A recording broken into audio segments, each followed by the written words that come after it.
and many other companies. In fact, if I start giving us her resume, it would take almost half of this class. But she's a powerhouse. And I just want to say that for everything that you're going to be learning tonight, you're learning from a very seasoned professional in that field. So I want you to get ready. We're going to be starting in a few seconds. So make sure that you're in a quiet environment and you're ready to learn. And if you have questions, just keep them. And then once it's time for us to answer your questions, we'll open the floor and then you can ask your questions. Any place that you do not understand, please feel free to just jot it down and mark it, and we're going to attend to you, right? All right. So right now we're going to be having Miss Amaka take us for the class so that we are free and we have enough time to do all that she has prepared for us. So Miss Amaka, I think you can take it from here. Thank you, everyone. Just in case you have friends that are not here, please invite them, tell them to run here. But class has started, so sit tight and enjoy your class today. All right, thank you very much, Faith. Please just let's give a thumbs up for Mrs. Faith. That is our CEO. Thank you, guys. So I believe yesterday we learned a lot from the class, and I don't know. I would just like to do a quick stay. Let's just use 5 minutes and do this. So, what did you learn from yesterday class? What is one thing that stood out for you from yesterday class? You can go ahead to drop it in the chat session or just raise your hand and say it. But I just want to be sure that we are all being carried along and we understand where we are going to so far. So, what is one thing that stood out from you from yesterday's class? I think we're over 11 on this call. More people will be joining in. Well, let's start from there. What is that one thing that stood out from yesterday's class? Please, social media class is not a quiet class. So I would actually need you to interact. It has to be interactive, guys. So yeah, what's that one thing? Or should I start calling names? What is that one thing that stood out, guys? This place is quiet. So okay. What is the one thing that stood out from yesterday's class? Everywhere is quiet, so let me just assume that everybody's being carried along. And remember that we have assignments were given.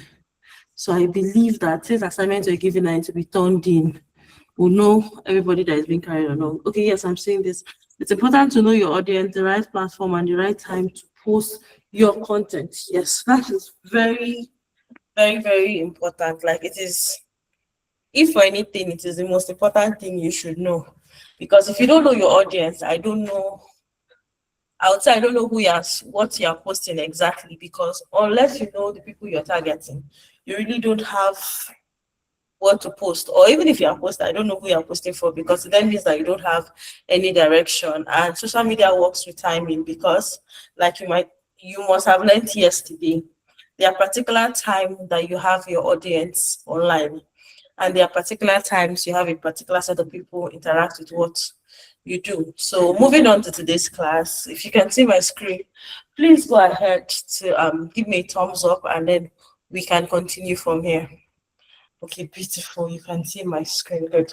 So today we'll be talking about content creation strategy and how this works.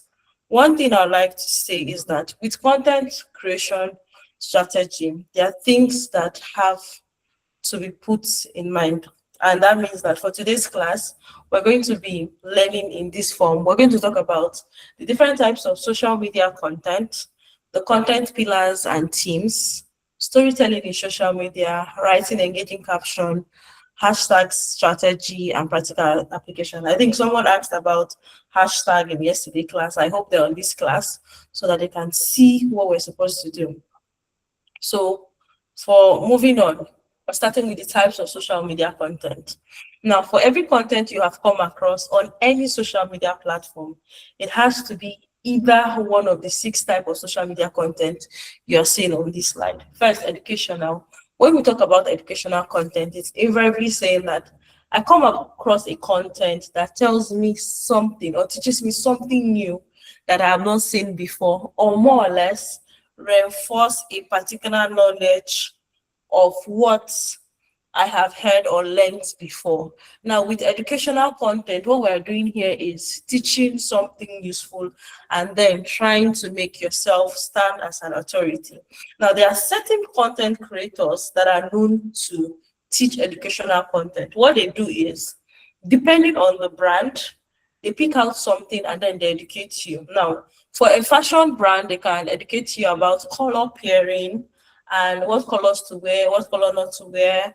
For a business brand, they can educate you about maybe perfumes that they sell and how well to mix it. Then, if we move on, we're talking about entertaining content. For entertaining content, I think one thing that would come to mind first is when you come across a video of someone dancing, or you come across a skit or a short 5 to 10 seconds play of someone trying to pass a particular message, or then you come across a meme or memes as we call it, and that is what that does. This thing here is, I just want to share joy, I'm just passing an information or something funny. That is all about entertaining content. Then for inspirational content, like we say, aspire to Maguire. In this sense, we are saying that we are, the content that goes out is content that motivates emotionally. In this sense, it might not really be targeted to a particular kind of audience, but then it's targeted to everyone. And then the idea is whosoever comes across it is then motivated to either do more or inspire to leave a particular position that they are. So it's more about driving saves and follows, because there are certain people who post inspirational content. The reason you follow them or save a particular content they put out there is because at the time you saw it, it resonated with you, and then you felt like, oh, why not? Let's save it. Then we have promotional. We have more of promotional because promotional content is majorly, I'm selling a product. I want you to see what I'm selling and I want you to buy what I'm selling. So it then means that when you come across ads, that is just purely promotional content. The person is telling you that, oh, this is the service I render, this is why you're buying for me, and this is why it should exist. Simple. That is all there is to promotional content. They are not educating you about the product. They are more or less telling you that this is what I have, buy it and let's go. Then when we have behind the scenes, now behind the scenes is more about telling everyone that, oh, really, really, oh, this is what we do and this is how we work at the office. Now, for someone who is a fashion designer, you see video content of behind the scenes where they show you how they cut the materials, how they piece it together, and then the final thing. Why is that? Why do people use behind the scenes content? The idea is, I'm showing you that what you are seeing on my page or what you're seeing on this brand page is not just there. We actually worked on it. It's more or less telling people that, trust me, I did it by myself. I didn't buy it from someone to sell to you, but we actually went through the process. And even if it's an educational brand, you see that they do videos of probably them teaching in the class and all of that. Why is that being done? Authenticity. Let people see. Then we have user generated content. User generated content are those content that you just come across it and then somebody is telling you, oh, I like to use so and so brand because I've been using this brand for so and so years. This is how much I have achieved. This is how much I have gained. And this is what I hope to achieve at the end of the day. Now, user-generated content is just for building social proof. It's saying that, okay, someone has used our product and this is it. And then you get to see it a lot these days on social media, because in so doing, apart from the fact that they're telling you that, oh, use this particular brand, it is good, they are also, depending on who is using a UGC, which is user-generated content, what they are also trying to do might be to get brand ambassadorial deals. But the idea is just make a video explaining about something, and that's it. So this is the major 6 type of content. So if you have seen this type of content or come across something similar, please drop an emoji. Let me be sure that I'm carrying everyone along. All right. Thank you. So Moving on, beautiful. So moving on, we are then going to the next part of the class, the 80-20 rule of content. Now, the thing about content is this has how it works, meaning that even though we have 6 different type of content, we have to then place how it works. The 80-20 rule is a general rule. It has where it comes to play, but I believe most people must have come across it when it tells you that 80%, you put 80% of your work will get you 20% profit, something along that line. I can't get the exact line right now. It's not coming to mind. But what this does in content is that we're saying that 80% of your content should educate, inspire, or connect with your audience. Meaning that if they come to your page, before I should buy something, before someone should buy something from you when they come to your page, they should be able to see value. It's just like saying, I come across someone's video and then the person is talking sense, or they're trying to market something and then they're talking sense. And I then go to their, say, brand page just because I like what this person is saying and then I want to buy from them. And then I reach there and find out that there are actually no content explaining what this product do or giving off what this product actually achieves. All I get to see is promotion, promotion, promotion. Two things here, I likely might not buy. Why? Why should I trust you? Because in the first place, there's no educational content. Secondly, there's no inspirational content. Your brand might not be inspirational, but at least there should be something. There's no behind the scene content, there's no UGC. So why should I do that? And in the 80-20 rule of content, we're saying that 80% of your content should educate, entertain, inspire, or connect with your audience. You may then want to ask me and say, oh, Amaka, what if my brand isn't the type that educates? Hey, now we'll not arrive there. And then we'll figure out that there are other things to do. Apart from the fact that I'll say, okay, it has to be educational. What else? Where are behind the scenes? Because, okay, I would pick, let's pick a fashion brand, for example. Now, based on the part of fashion or the aspect of fashion, let's say a fashion designer or a tailor, someone who sews. Now, what is educational? The educational content they might be able to put out is telling people about how machine works and all of that. Because do they want to teach their customers how to sew so that they will get and learn? That's one thing. So they might not really consider that. So you then have to see that okay, we have 6 content type. Which actual one am I going to pick and use, but something that will show authenticity at the end of the day and then make your brand stand out as an authority. Because like I said, if your content are 80% promotional, me, I won't buy from you because I saw a promo and I liked what I saw. So I just want to go back to your page and understand what is going on. And I can't find any testimonial. I can't find a UGC content, which is user-generated content. There is no behind the scenes. Why should I buy? It then leads me to the point that this person might actually be fake and there's no need to proceed. I might just run away. So the idea is find the platform that works best. Now, Instagram, you can do more of educational, inspirational, and behind the scenes. Why? First of all, remember, Instagram and TikTok are video first platforms, which means that anything you're doing has to be purely in video form, reels or whatever. It has to be in video form. So you can then go ahead to do, oh, I'm going to create like an educational content. Why does it work? The people on Instagram and TikTok are looking at videos. They are not there to semi-read, but yeah, they're looking at videos. And then you have behind the scenes. Behind the scenes is telling them that, oh, okay, this is it, and this is why I should work there. Therefore, LinkedIn. LinkedIn is an no offense, but I would say an Aspire to Maguire, one, and two, what LinkedIn does most of the time is establish authority, meaning that on LinkedIn, your personal stories are going to matter a lot.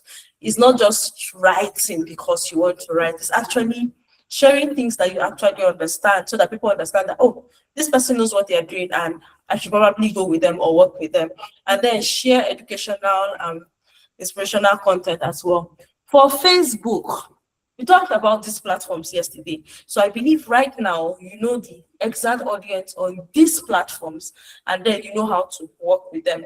So for Facebook, we mentioned that Facebook has to do with community building, entertaining and promotional. So that's what we're going to do. Like You pick the entertaining part. Inside that entertainment, you put in ads. It's the same thing you see when you see influencers on Facebook, when they create a video and then midway into that video, they add a promotion in it.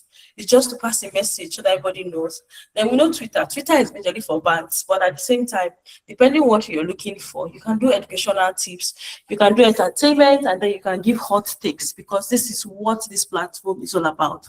Then Pinterest. Pinterest is more of a picture-based platform, meaning that what you're going to have to do there is then going to be inspirational and educational. And you're going to have to do more of single posts, carousels, and very nice pictures because we are selling an angle here. We are making sure that what we put out here is what people should pick and they should be interested in just because that is the platform type. Now, in looking at your content pillars and then the type of content you create, there are things that come to your mind. You're going to have to brand what you're posting, and then it has to be constantly around the content pillars you choose. Now, or the content types you choose. Why do I say this? If you're going to pick, you have 6, and you're going to pick that, okay, I want to work with 3 major type of content, then it means that you have to be consistent in working with this major type of content because aside from that, you have established the content types. It then means that you're going to have to move to content pillars. And content pillars to an extent are the backbone of the type of content you create. So we have educational, we have process, we have inspiration, we have business, we have community. If you look at these 5 content pillars, they are very similar to the type of content we talked about. So it then means that, okay, education, what am I teaching? How am I showing them? This is how it works. For process, you can also liken it to behind the scenes because in process, you're then coming out to say, okay, this is how I think, this is how I believe this should work, or this is how this should be done. And inspirational, we're saying, oh, share beautiful work, share quotes, share things that people will see and then relate to. There's this particular guy that does short videos. You just hear this slow sound in his background. I can't remember his name, but then he talks for about roughly 1 minute. He just says a couple of lines, and that is that. Those are the content he creates, and it's very inspirational and very relatable, and that is that. Then for business, you're then saying, okay, this is the business I do, this is what I'm selling, this is what I'm promoting, and this is how it is. And then for communities that are community-based, we're then saying that for you to build a community on social media, that means that you're going to engage, celebrate wins, and relate to them. Now, I would have called someone's name, but I am not trying to sell anybody's market, so I would skip it. But there's a popular person that does a lot of posts, and then he's very community friendly. Like his followers rose, let's say in 1 year because of one video, just because of something he said, and then a lot of people could relate to it. So it then meant that you have 5 content pillars, you have 6 type of content.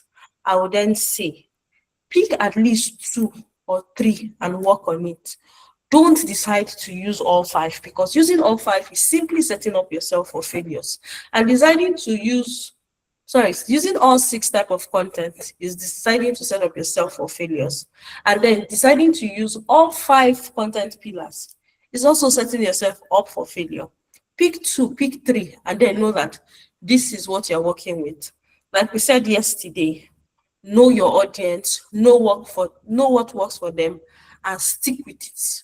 Don't go too over the bar and don't go too into the bar. The idea is give them enough to want to come back to your page and pick what they need to pick.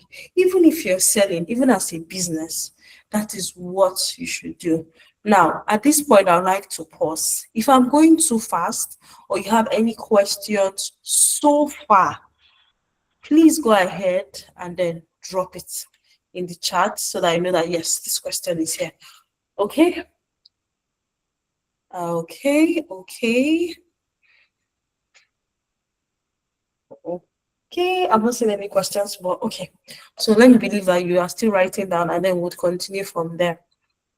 So we're then saying, moving on now, we are here, storytelling.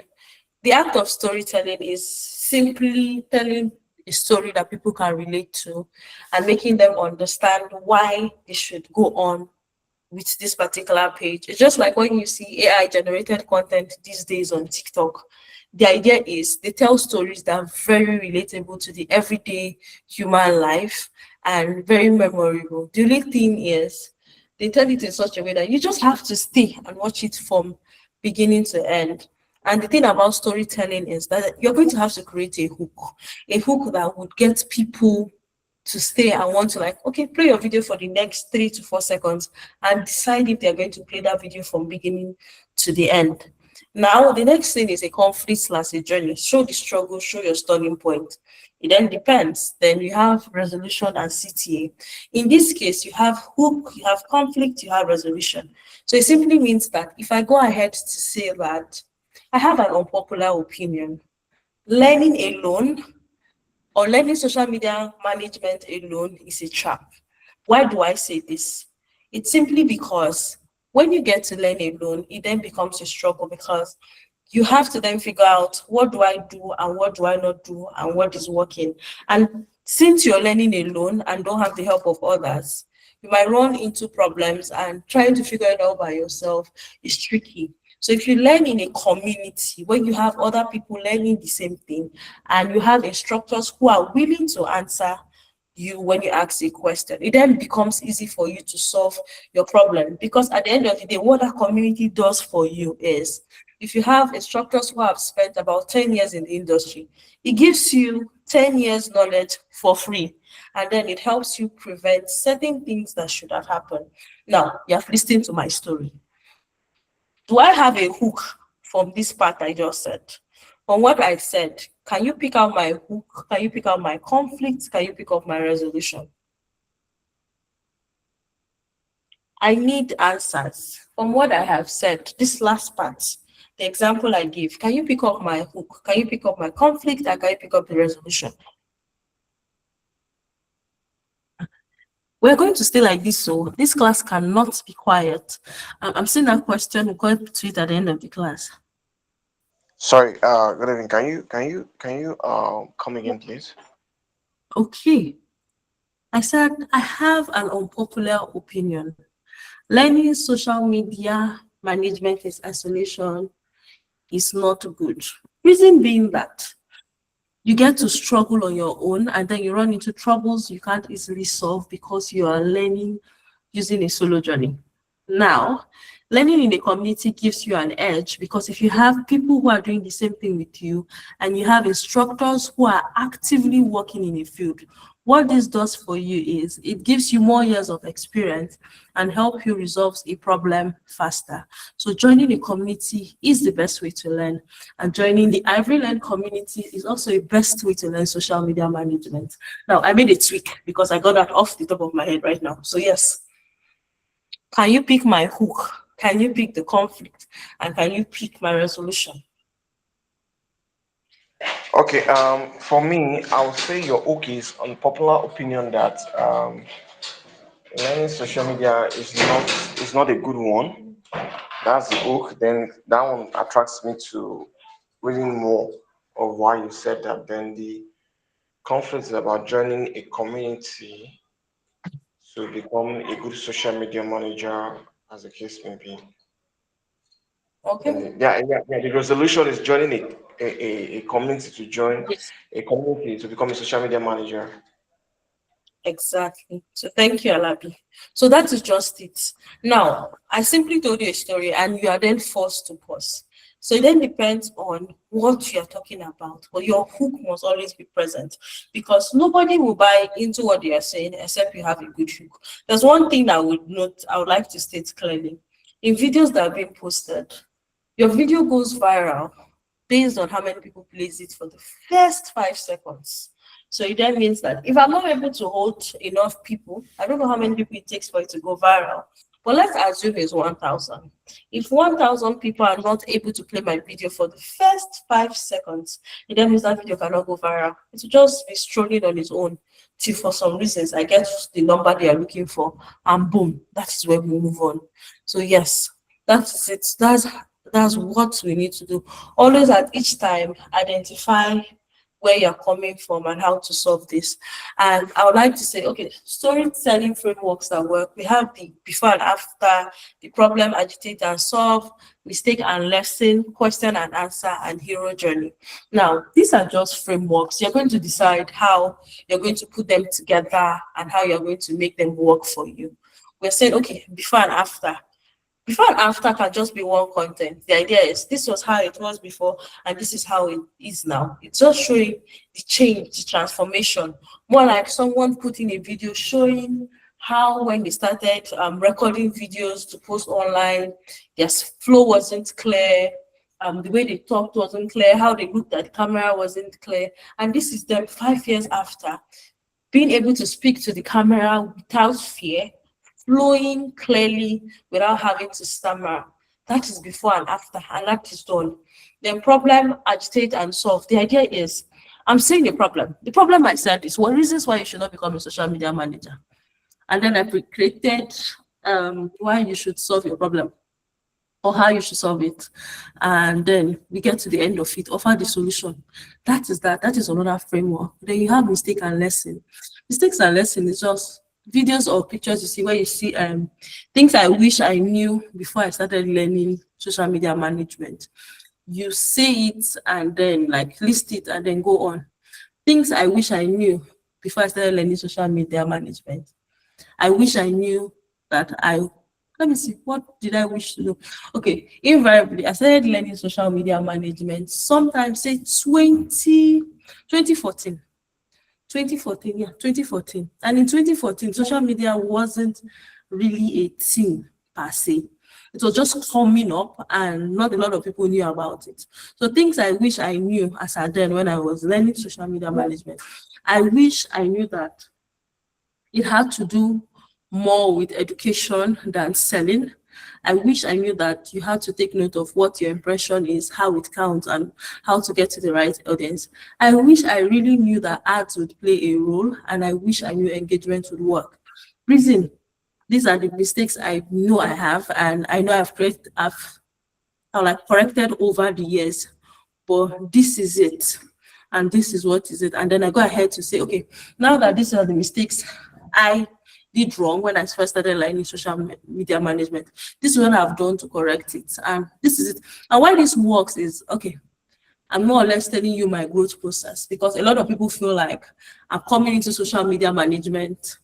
This is the bomb. This is it. But the idea is, unless you open up your mind to a lot of learnings, you then decide that, oh, okay, this is what should happen. And even though I teach social media management, I have a beef against social media managers because social media management is more about, it has gone beyond posting. You have to understand who you're dealing with and how to work with them. Then move on to the next storytelling technique, which is question and answer, where you get to ask people, okay, so what do they think about this? You allow them to put their questions, then you come back to build. There are people that the only thing they do on social media is create controversy. They drop something and a lot of people have so many questions underneath it. And then they come and pick the questions one after the other to make videos. And that is just all they do. And it helps their business or their brand in the way it should be. And that is it. And if you just want to do the normal Superman thing, you can do hero journey. There are a lot of people that do this. You just come and see, I think one I saw last week was how to grow 30,000 naira to 10 million naira. He dropped the screenshots. Now, this is a trading screenshot. And I laughed. The idea is this. He's just showing you a hero situation. You feel like, oh, this person did it. You are not seeing the work. But what he did with that post, he got over 4,000 followers in one day. And that was just simple hero situation. It's just like, okay, this is who I am. This is how I suddenly got it. He didn't tell you what was happening. He just made a post, and that is that. Everybody just was like, oh, okay. Now, for brands, I think the best way you can use hero journey, if I want to add to this, is show your brand stories, where you started from, where you are. There are certain brands that if I see now, I know that this person is starting from somewhere. There's this particular tailoring brand. What is his name? I can't remember his name, but if you come across his before video and then you come into his current video, you will understand that, oh, this is it and this is why I should patronize it. And even though that the price he shows, you just understand that, yeah, it's actually worth it. So there are different storytelling frameworks, and that is one thing you should learn to work with. The idea is, now that we know these different content types, we have talked about different content types, we've talked about the different content pillars, we have talked about storytelling as well as then the storytelling frameworks. What is the next thing that comes to mind? Writing engaging captions. Just the same way you work on a storytelling framework is the same way you work on your captions. Your captions are simply the text that go out. Let's say, yeah, as you're done uploading your video, the next text that follows it, that's your caption. So you're then saying that if I put a caption and say, or I put a picture and say, read the caption below, that caption pass the message I want the audience to see. So it then means that that caption can be used for two things. It means it can be used for SEO, and then it's passing an information. SEO in the sense that it's telling the system that, oh, this is it, this is it, this is it. These are the people I want to see this. And then it means that it's also then doing the part of passing information you want the audience to hear. Because why should I stop? Why should I stop scrolling to read your caption? Most of us, maybe 90% of people are guilty of this. You just scroll, you barely read captions. And then for people that even read captions, they might not read everything to the end. Then we have a special set of people, the comment readers. That one is a different discussion for another day, but you see where I'm driving out. The same way you do your storytelling framework is the same way we'll do our engaging captions. We're then saying, okay, hook, what is the hook? What am I selling? What would make them ask questions? Because I want to believe that when you saw 1 week social media training, you must have asked yourself questions. What are these people going to teach in 1 week? What am I going to know? Why is this engaging enough? And then you came back and probably you saw the part where we said, go from beginner to intermediate. And you're like, okay, your curiosity got better of you. And that's how you are all here at the moment. The hook was enough to engage you to come back, and then the body delivered the message. Because what you have on the flyer might not be detailed enough, but what you had in the caption completed the job. And here we are, and here you are as well. The idea of the body of that text is to deliver value, is to pass a message, and then it's usually not so long. It's just enough to make people do what they want to do. And then the CTA is very specific. Click on the link to join the class, go to our bio to join the training, and this is it. That is just what, or share with someone who needs it, like we are doing right now. So the idea is just follow through and get to where you're going. Then for hashtag, I would like to say that to a large extent, the issue of hashtag is overflowed. Why would I say this? Even in yesterday's class, we learned about quality over quantity, and then we learned about consistency over quantity. This is it. Hashtags don't perform magic. They are not your knight in shiny armor per se. What you use hashtags for is just to pass a message, and then you don't use them randomly, because if you do, you're just wasting your time. Because there are times I would see posts that have about 15, 20 hashtags. I think Instagram allows 10. So, and even the 10 hashtags, it is not properly optimized. So in hashtag, what you should focus on is quality. So I'm saying that if I'm going to use this particular hashtag, why should I use it? Why should it work? Now, you go to a particular hashtag, maybe you type hashtag Lagos vendors. I want to believe that hashtag Lagos vendors would show you that it has over 5,000 people that have used it. I would like to tell you that if you use hashtag Lagos vendor, even as a brand in Lagos, if anybody search for hashtag Lagos vendor, they will not find you. It's too broad. So it then brings me here where we'll talk about different type of hashtags. So we have broad, mid-level, and small. In using broad hashtags that have been used over 500 times or 5 million times per se, it's difficult because what this does here is that particular hashtag has been used by a very wide audience, and it then becomes very highly competitive.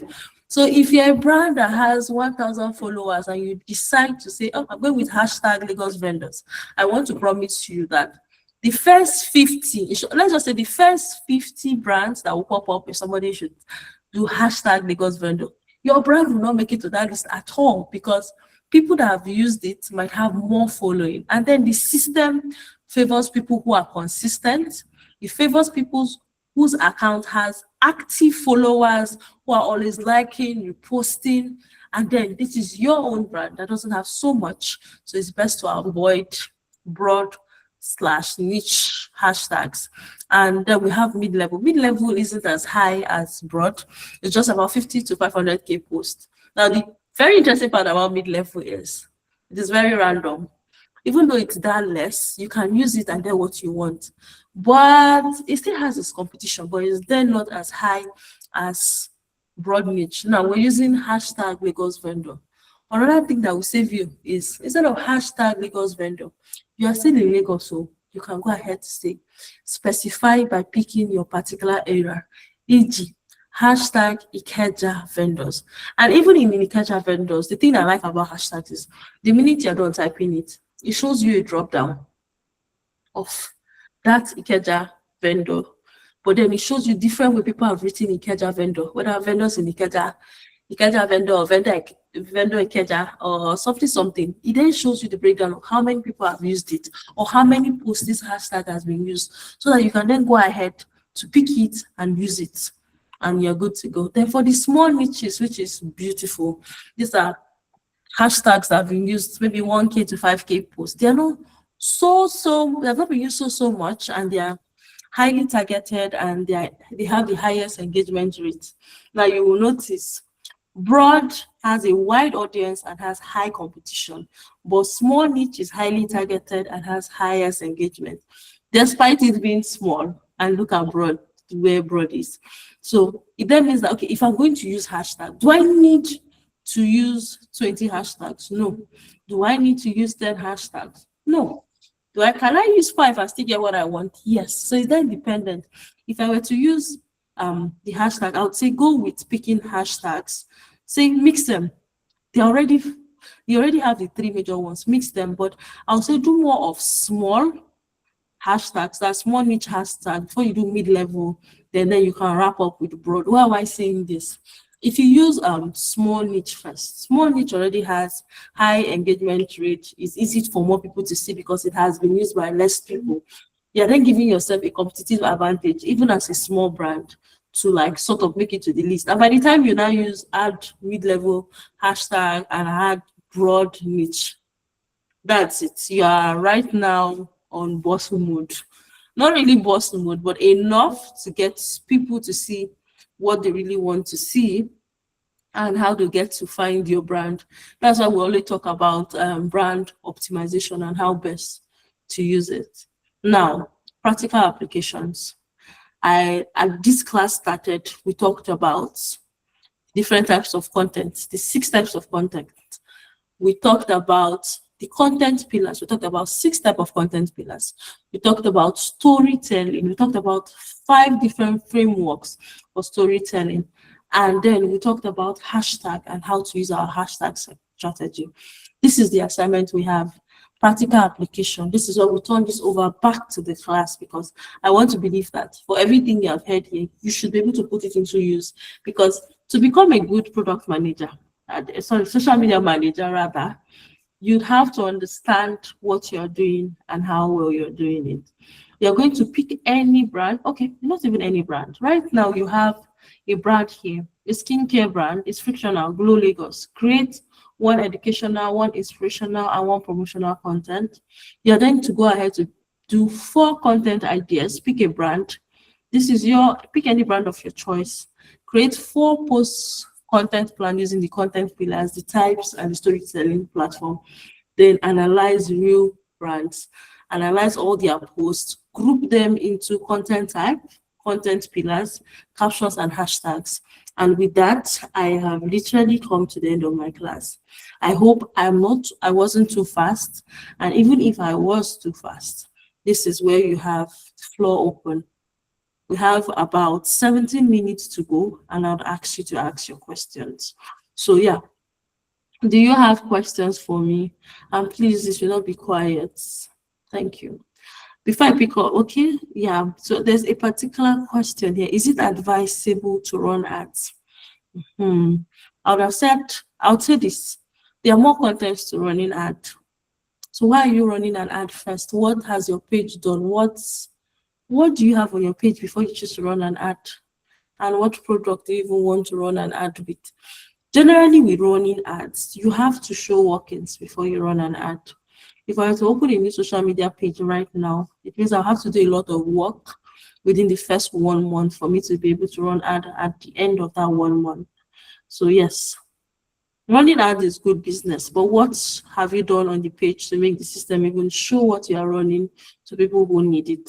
So I hope that answers your question, Ebubi. If it doesn't, you can unmute your mic and share more contents to it, and then we'll move on from there. But guys, do we have questions at this point?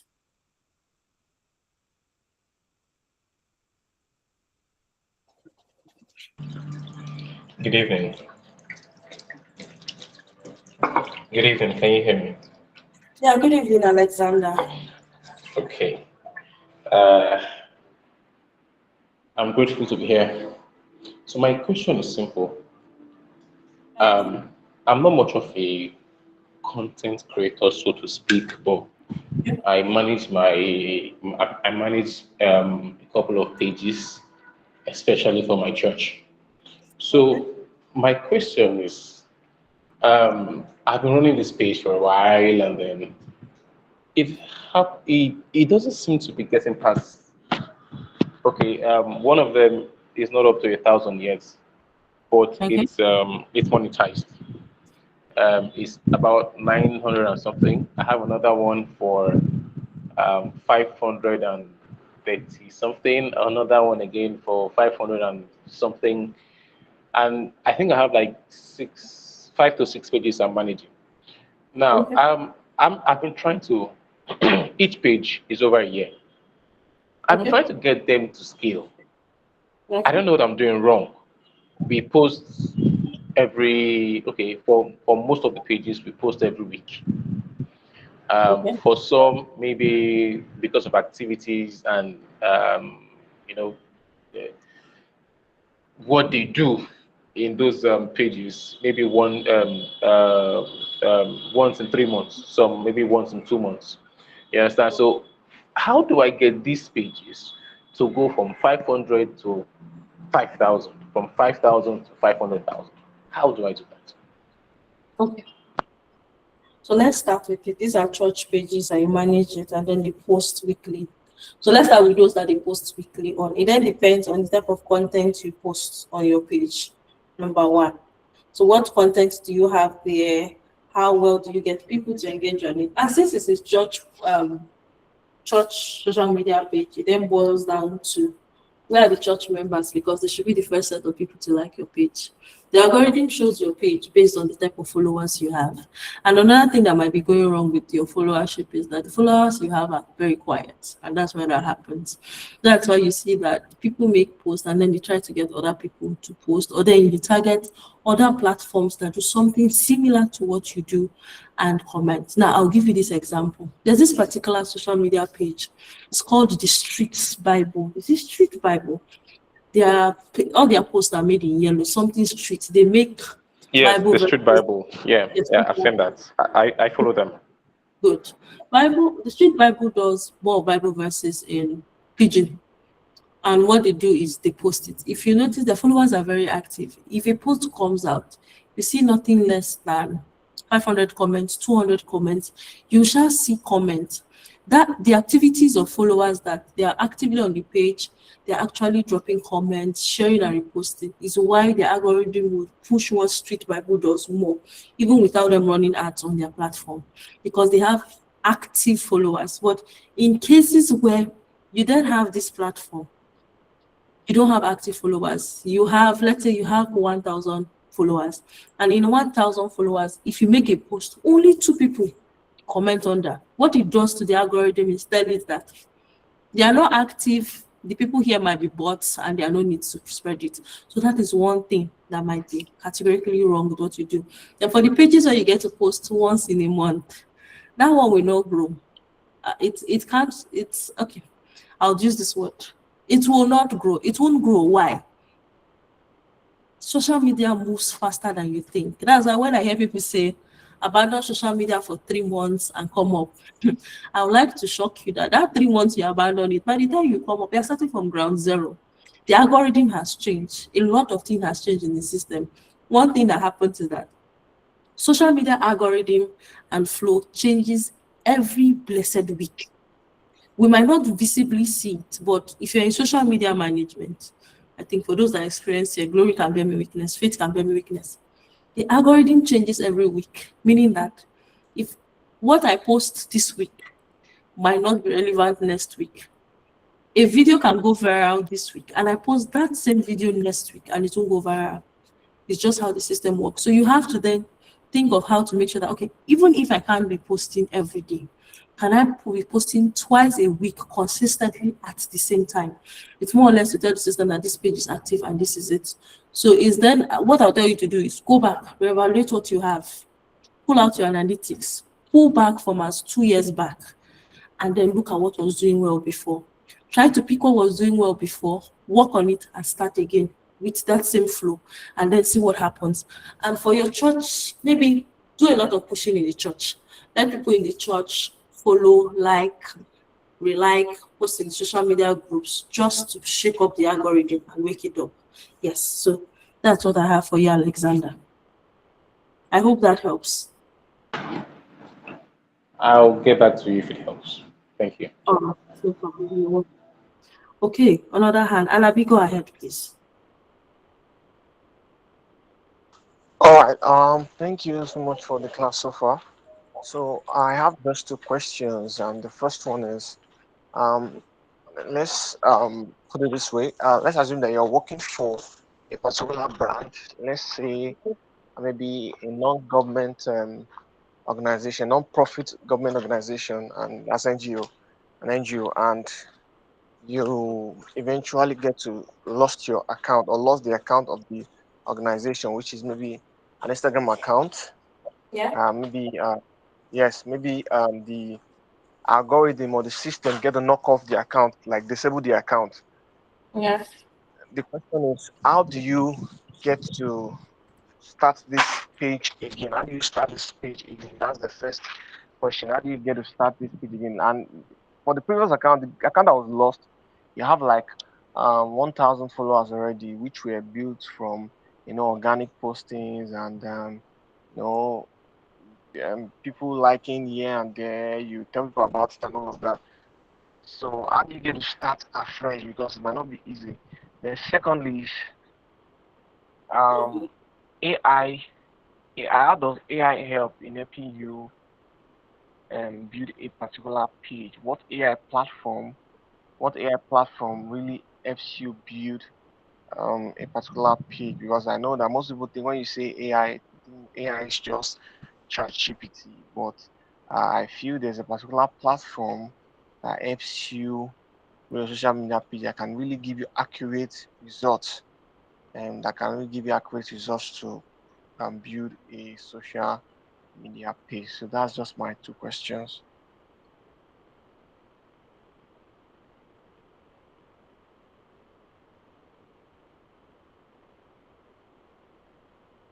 Do you hear me?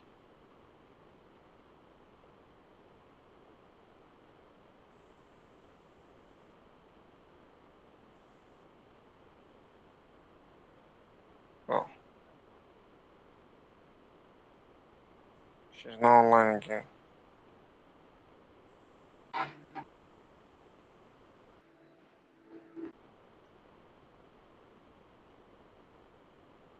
Oh, she's not online. Okay, good. So I'm back now. Sorry about that. I just noticed that my network threw me off the call. Okay, I think the last part of your question I heard was when you're talking about AI. Okay, you get me, or I can repeat my question. You said Should I repeat the questions? no. Start from Should I repeat AI. the questions? Start about when you talked about AI. Okay, AI was actually my second question. I said, we are in a world of artificial intelligence now, and a lot of people are using artificial intelligence to build social media pages where you see people, or when you go on Instagram, people put a lot of content on how you can use AI to build a particular platform from 500 to from 0 to 500 followers.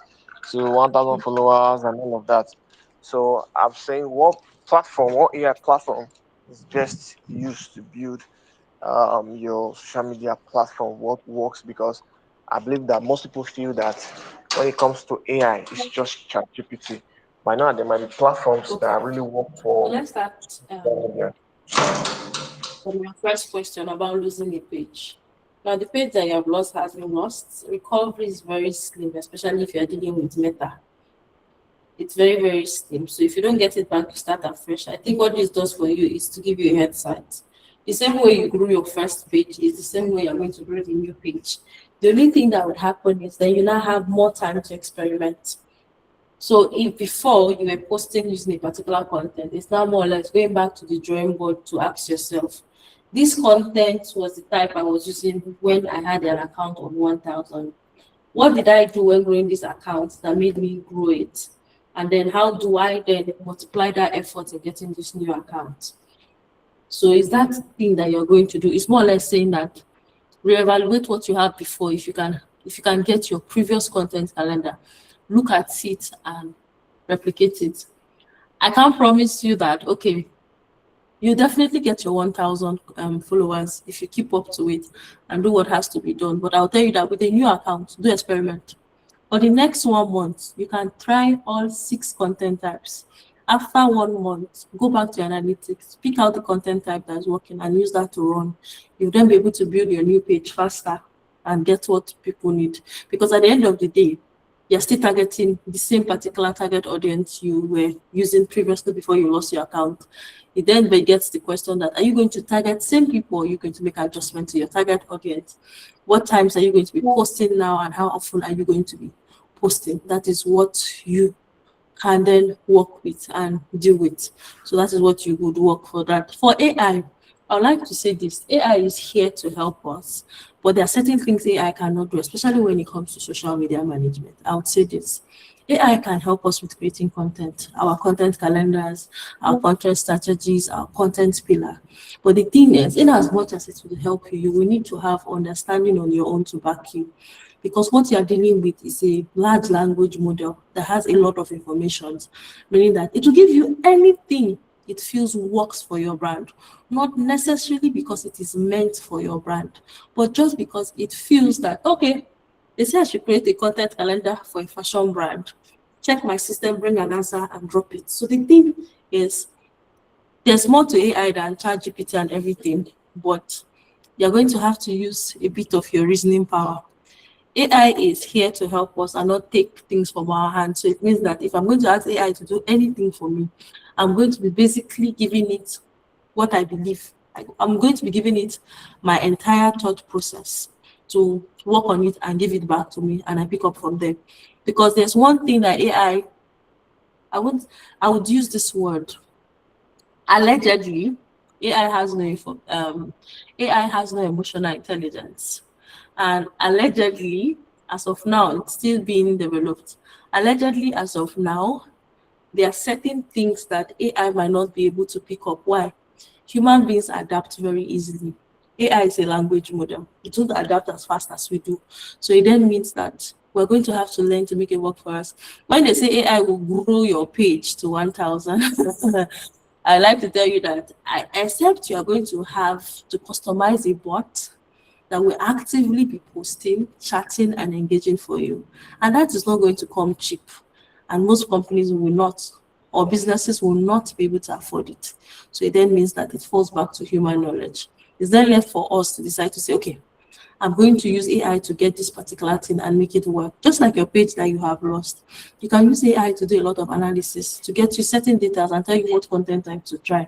Use it and grow what you want to grow. But AI is just a tool that you're going to have to tailor.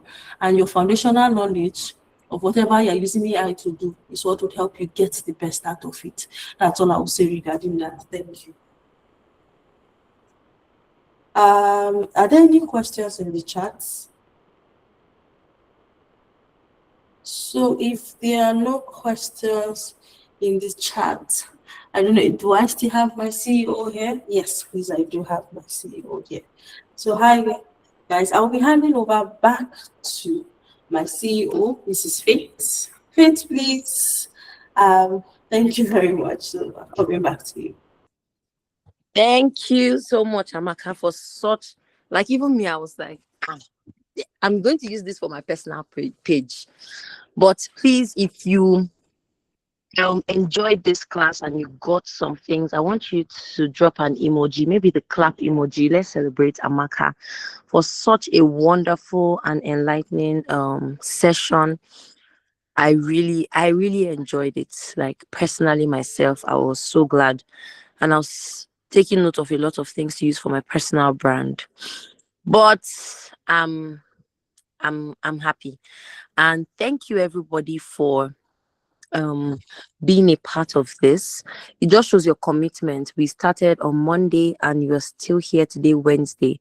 And the truth is that, I mean, even the earth naturally rewards diligence and hard work. So thank you everybody for being a part of this training tonight. So just one simple information before we close for today. I don't know if you know about Ivory Learn or not, but this training is brought to you by Ivory Learn in partnership with Bolt Click, which is our parent company. And Ivory Learn is our company. Like Amaka said, she's the COO of Ivory Learn, and I'm the CEO of Ivory Learn. So I mean, we've been working together for quite a while, and the entire vision of Ivory Learn is majorly built by women for women, and it's just empowering women to build careers and grow their businesses. So we have our community where women gain skills, mentorship, and support that they need to grow their business. However, there's something that I believe is available for every one of us. So if you go to our website, it's simple, ivorylearn.com. Who is him? Who here can help me type that in the comment section? Please just help me. Ivorylearn.com. There's something that every one of us can benefit from, and that's the skill to job bundle. Now, this is it. We created that product specifically having a lot of Nigerians in mind. So, I mean, thank you very much. The primary thing that we do is to upskill women, because we want to work with big brands here in Nigeria or even outside the country, but these brands need you to be a certain kind of person. So they're not just going to give the job to anybody, they're going to give the job to competent people. So we help people upskill. So we even have a paid course where you become a certified social media manager, content creator, because there are many brands that are paying people to do these things for them, virtual assistant, what have you. We have all of those courses. However, we discovered that there was still a gap where you have the skill, but you're not landing the job. So that's the reason we developed the product called Skill to Job, where we can match your skill to actually land a job. And we also have another product. I mean, I think we're very blessed at Bolt Click, all the brands under Bolt Click, because we now have another company called Jobbox. So what we do at Jobbox, well, let me not go ahead of myself to talk so much before the assigned person does that on another class, is we have many job opportunities, verified legal jobs, where you can actually land your dream job there. So what we do is we match your skill to a job, you apply, and anything that you need, even a CV revamp, CV retouching, we do all of those things, right? So this skill to job, see, it's only because of our passion we made it this affordable. So if you visit our website, you're going to see everything that concerns it, but you're going to see our other courses. In fact, right now, we're doing a Women's Month promo. So all of our courses have been slashed down to 50%. So instead of 50,000 naira, you can get it for 25,000 naira. But that's not the best part. The best part is you can now pay in 2 installments. I don't know how many companies do that. And we did that because we're really passionate about people upskilling and landing these jobs, because some companies just want to see proof. Some companies just want to see that you are certified for that job or that role, and they give you the job.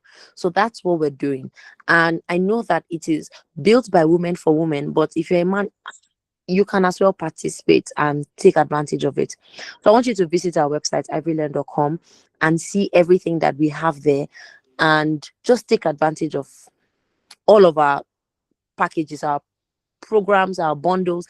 Our bundles are cheaper. If you're a mom here, you stay at home mom, or whatever it is your situation, we have the mom to money bundle. As a mom, how can you make money from the comfort of your home and not trade your family? I'm a mom of three. So how have I been making it work? Right. So that's what we have on ivorylearn.com. I want you to please visit the website, see everything that we have. And if you have any questions, we have this 1 week training group. Please, you can drop your questions. If you need clarity on something, you can do that, and we can link you up to real jobs. Many people have gotten jobs. I think myself, Amaka, Melvina, I can't see everybody on this call, but we've all had other jobs aside even the job that we are doing now. It's us that will say, you know what, I cannot do this job again. My hands are too full. So yes, tested and trusted, right? So please visit the website and see everything that you can get. And I believe that you're going to be one step closer to your dream job, to your dream career, and to making as much money as your skills can give you. All right. Thank you, everybody. I believe that we're done for today, right, Amaka? Are we done? Yes, we're done. Yes, we are. All right. Thank you so much, Amaka, for such a wonderful session. We meet again tomorrow. Yes, there's Get Job Box. If you visit that, you're going to see all of our jobs. However, if you come through Ivory Lane, there's a special package for you. But anyway, um, I think we're done for today. We're going to meet tomorrow again, same time by 8 p.m. And we're going to have a very wonderful and practical session again. So the assignment is going to be dropped on the group, right, Amaka? Yes, it is. It's going to be dropped on the Okay. group. Okay. So please do. See, we're going to give something to best graduating students. So I just want to tell you. Yes. Hey, should I let what do you say? I said we're going to have internships. I was just going to say we're going to have internships with solid companies and brands, right? Where you're going to gain experience, you're going to make money. I think that's a good offer. So please be consistent, do all of your assignments, because at the end of this, all of this is going to lead you up to that time. So please don't relax at any point. We are very close to the end. So please stay committed and stay diligent. And I believe that at the end of the training, we're going to pick the best students and they're going to go on to our internship program. Right? Okay, thank you, everybody. Have a wonderful night. Make sure you don't miss tomorrow's class and you join early because it's going to all count. Thank you, everybody. Good night.